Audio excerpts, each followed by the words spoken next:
Right, I do. And welcome back to Paul and Lynn's January ride to Grasmere and beyond. So now we're just leaving Grasmere, as it says on screen. And although most of the village was closed, and as I've already alluded to on part 1, quite a lot of the businesses are drying out after being flooded. And I know what you mean, Sam, about what you commented on part 1 about what you'd rather have happen rather than being flooded out. Difficult one, that one, isn't it? Because the problem a lot of people have is that once they get flooded out, it's really more difficult, if not impossible in many cases, to get insurance.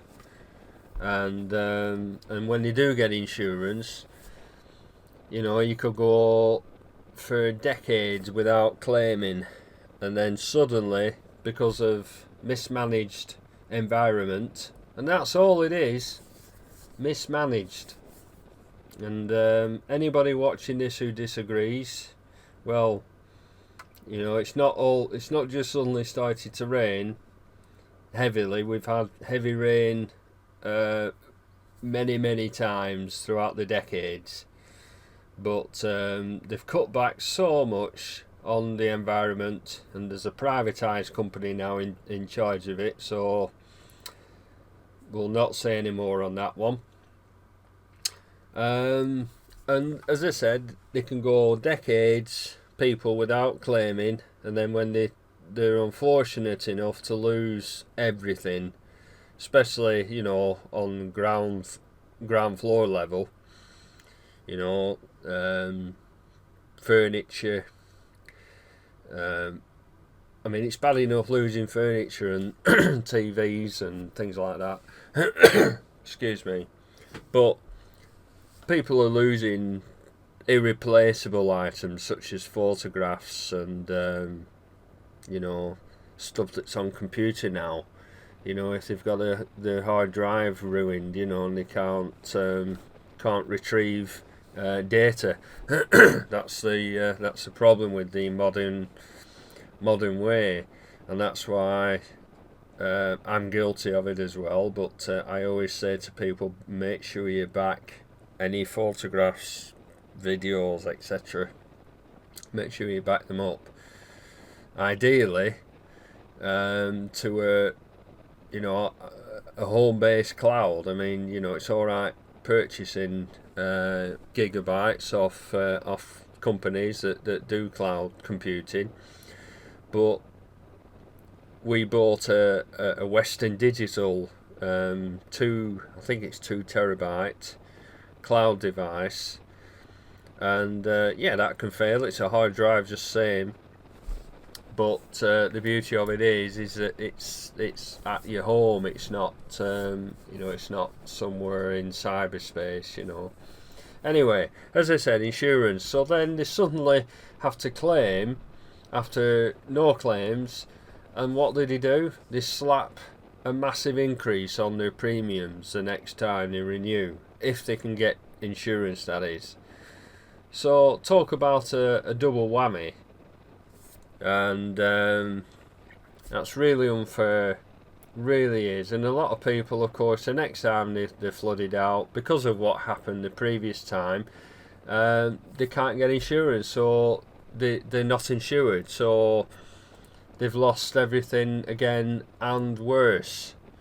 So it's difficult. They're building lots more housing now to cope with an ever increasing population. They say, the country needs immigration because nobody wants to do the jobs over here. That's poppycock. You can't have an open door immigration policy without there being some kind of pressure on the infrastructure of the country, i.e. housing, schools, roads. You can't keep importing more and more people to survive on the same infrastructure. Something has to give. Now, I always remember many years ago, we were taking some close friends on a car journey. It's some years ago. We didn't have the bike then. We were in the wilderness years, so to speak, between 1990 and 2004, and we were out in North Yorkshire, probably around about the Riverlead Viaduct area, you know, and and our friend, she commented in the back of the car, oh, she said, look at all this space. You know, you think they could build houses here? You know, because they live down south, in the south of England, and all she could see were all this space. And to her, it was like wasted space. You know, they could really build houses there. And I remember saying, oh, no. This is why we have the open space, to escape the rat race, to get out into the open. And North Yorkshire is England's biggest county, and by golly, there is some space, and long may that continue, or at least while I'm on the army here. You want to get away from the rat race. You don't want to bring the rat race to the countryside, but unfortunately, that's exactly what's going to happen.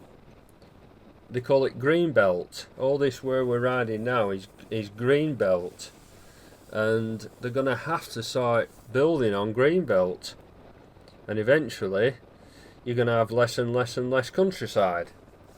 And Great Britain is a tiny country.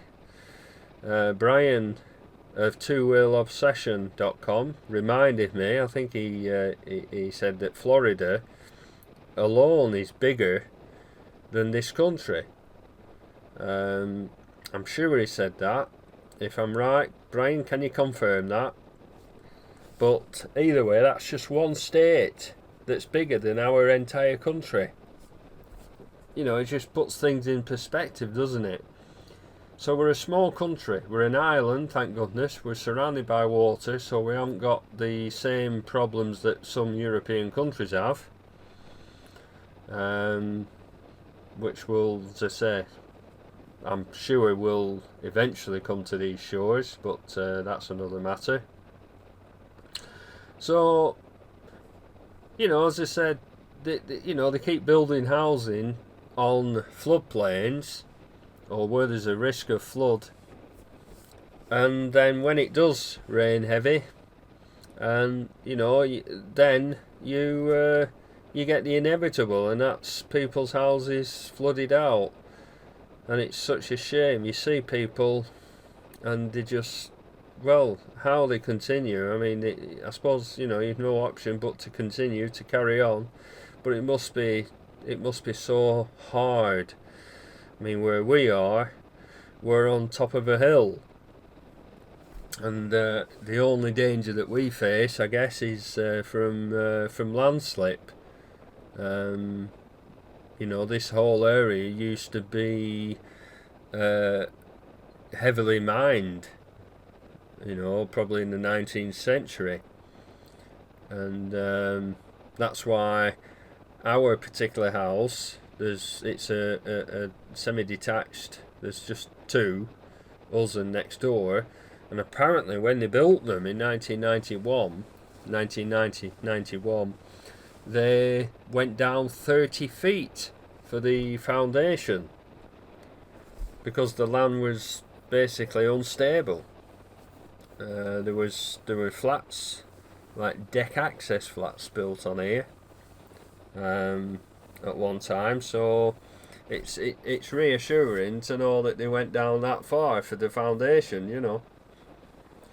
So anyway, back to just Grasmere. We had a lovely bacon butty in Croft House Bakery. They deserve some trade.